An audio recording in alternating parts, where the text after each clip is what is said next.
Lysergic acid diethylamide 25, or commonly known as LSD, is the most potent hallucinogen known to man. It is either used recreationally or as an entheogen, which is for spiritual or religious purposes. It is currently a Schedule 1 drug under the Controlled Substances Act that was enacted in 1970. It has been very controversial since its discovery, mainly because of the miseducation about the drug and the biased image the media portrays of it. For example, what kind of person do you think of when you think of someone who uses LSD? What comes to most people's mind is some peace-loving hippie with a tie-dyed shirt that has no job and smells bad. While this might be true for some LSD users, it's not true for all.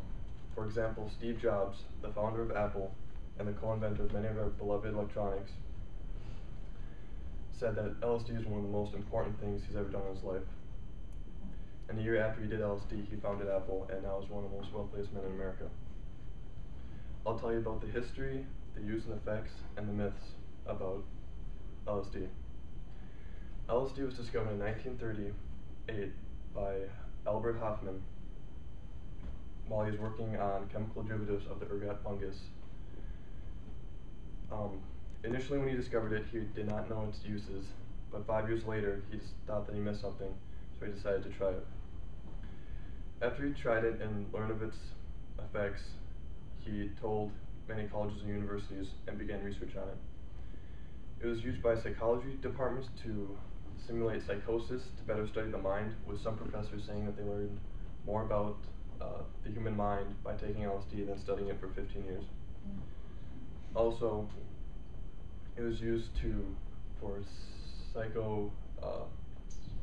psychotherapy for people that were schizophrenics, that had other mental disabilities, and it was used for enhancing creativity in users. A Harvard professor of psychology, Tim Leary, thought that everyone should try LSD and went around the nation after he got fired from Harvard, giving free LSD to everyone. He tried to start a cultural revolution with the drug, telling everyone to tune in and drop out. At that time, Richard Nixon thought of him as the most dangerous man in America and quickly made LSD illegal. In the history of use of LSD, many people have been inspired by the things that they have felt or thought about on LSD. For example, Francis Crick, the Nobel Peace Prize winning biologist who came up with the double helix of DNA, thought of that thing when he was on LSD. Countless musicians wrote music about it, such as Hendrix, the Beatles, the Grateful Dead, and the modern band Tool. LSD comes in multiple forms. One is a blotter, which is a perforated sheet of paper that is soaked in LSD. Another one is a vial, which is an eyedropper that has LSD inside of it. The effects of LSD are unpredictable. They depend on the amount taken and the user's personality, mood, and expectations, and the surroundings in which the drug is used. Usually the user feels the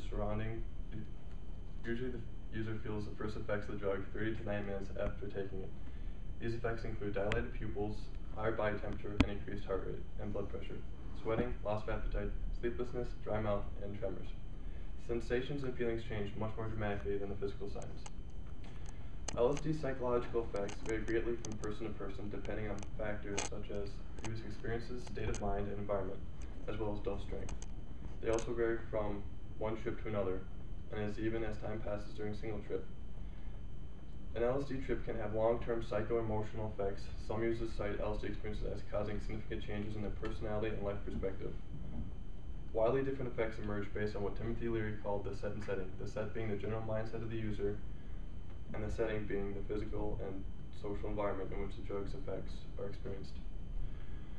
Some psychological effects may include an experience of radiant colors, objects, and surfaces appearing to ripple or breathe, colored patterns behind closed eyelids, and an altered sense of time, crawling geometric patterns, overlaying walls and other objects, morphing objects in a sense that one's thoughts are spiraling into themselves, loss of sense of identity or the ego, or other powerful psychophysical reactions.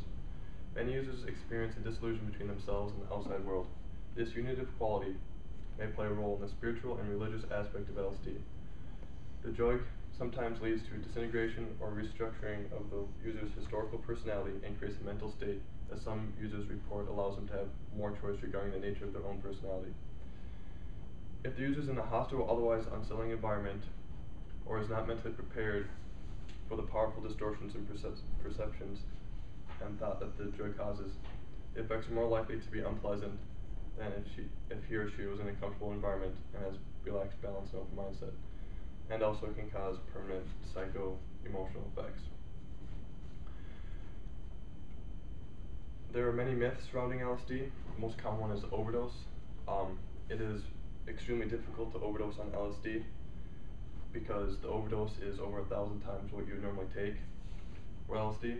It's almost if you intentionally want to overdose on it, or someone poisons you, this is the only way you can overdose, and there's no documented overdose yet of a human dying on it. Another myth is since that it's made in the lab, that it's impure and has adulterants in it that can give you brain cancer and stuff.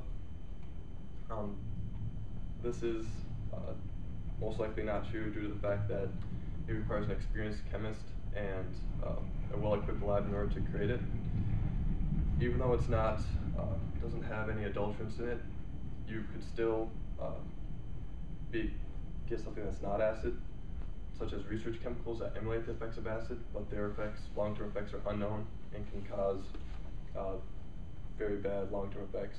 Also, a common myth is insanity, that if you take too much acid that you go insane, as long as you don't have any underlying mental illness or suppressed emotions or decide to take acid while you go to a Halloween party, you won't have any long-term effects.